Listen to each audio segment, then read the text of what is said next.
Haiti Reflection number 3.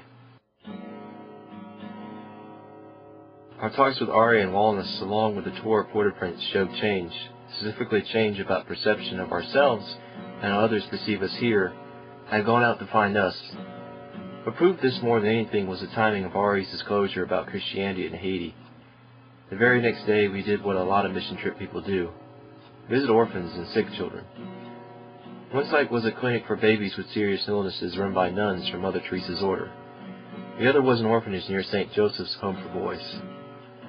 The morning on the first day we were to spend time with these children, I was thinking about late-night television and its commercials for Christian children relief funds.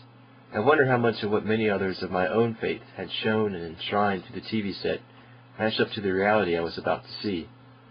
I wondered, now equipped with another idea about how people might perceive me, how I would change my perception of these children, and even more, how we had perceived them.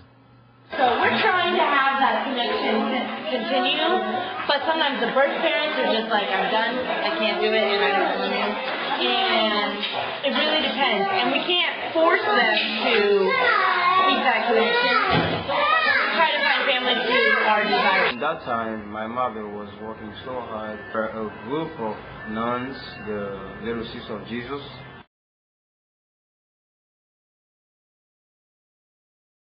And there was a lady who named Silan who transferred my mother to them so they can help her out. They told my mother that, okay, we can create a job for you at our place. So, yeah, we're trying to keep it so that it's not a complete separation. Because we ourselves, the board of directors, myself, we really have a love for Haiti and we want to improve Haiti, not take everybody away, but so these children have an opportunity to go to school or whatnot and be able to come back and work here. That's the hope that we have. We can't force anybody to do that, of course, but yeah, that's part of our prayer. The first day I went to the sisters. As soon as you walked in the door, there was just metal cribs lining rooms after rooms after rooms. It seemed endless. And we walked in and immediately I had my book bag on and I hadn't put an apron on or anything, and I had already picked up a child just because somebody had just grabbed onto me as I walked through the door. My sister woke me up and told me that Mom not feeling good and we don't know what her problem is and what can we do? And after a while, we don't hear any noise, any scream, and any sounds, and she passed away.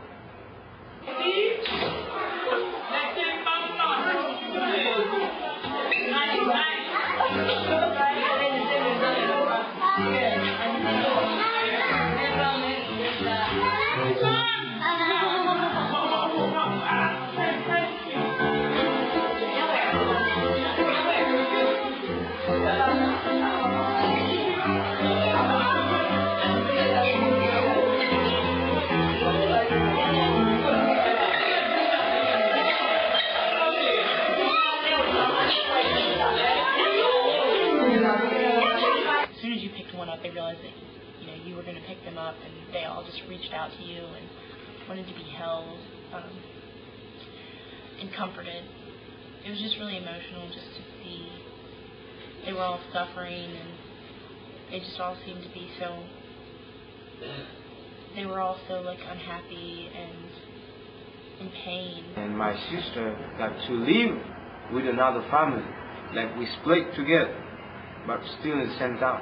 In the beginning, the lady I used to live with, which is Silan, and after my mother died, and she used to treat me good, like her own kids and everything. But after a period of time, she tried to treat me like Western, which is like slave. Hey Megan, look, perfect tickling opportunity. Come to the, you want to? Yeah, come to the. Let's come take a little. He's stuck, you can't do anything about it.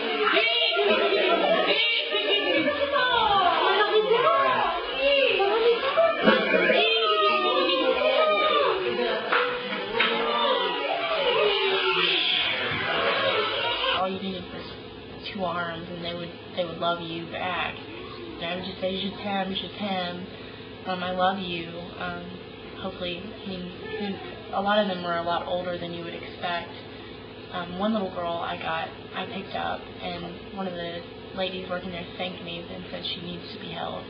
And I didn't really understand at the time, but I walked away and I held her in my lap and looked down at her, and her arms and her legs were a little bit larger than my thumb.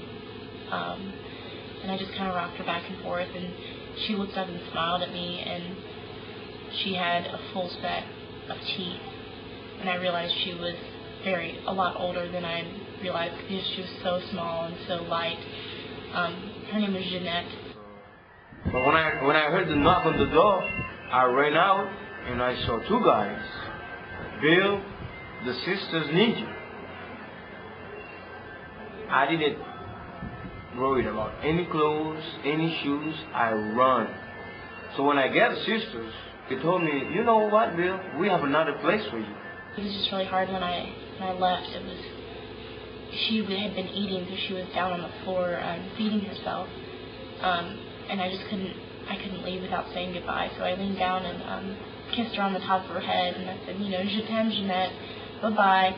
And I just kind of squeezed her, and she turned around and latched onto my skirt and wrapped her legs around me and just started screaming and climbing up my legs.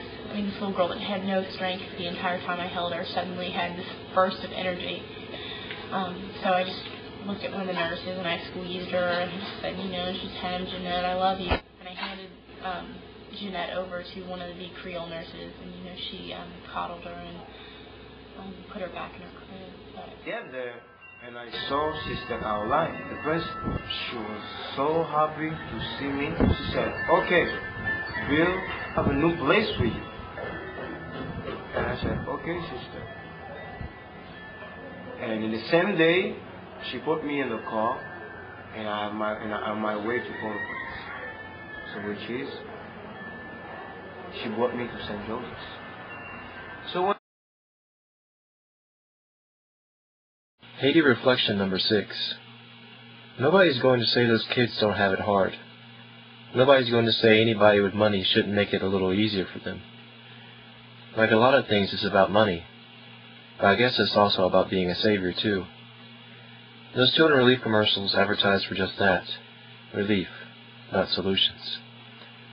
With many wealthy Christians seeing the need and responding to it, just those 7 days made it clear through both discussion and reality. Helplessness, money, and belief in the Savior can form an odd creature of faith. One who thinks they are capable of removing the battles others have to face with just green paper. This might be the reason Jesus preached against having lots of money and believing in the Savior at the same time. Perhaps because he knew it would make the believers think they were some sort of Savior too.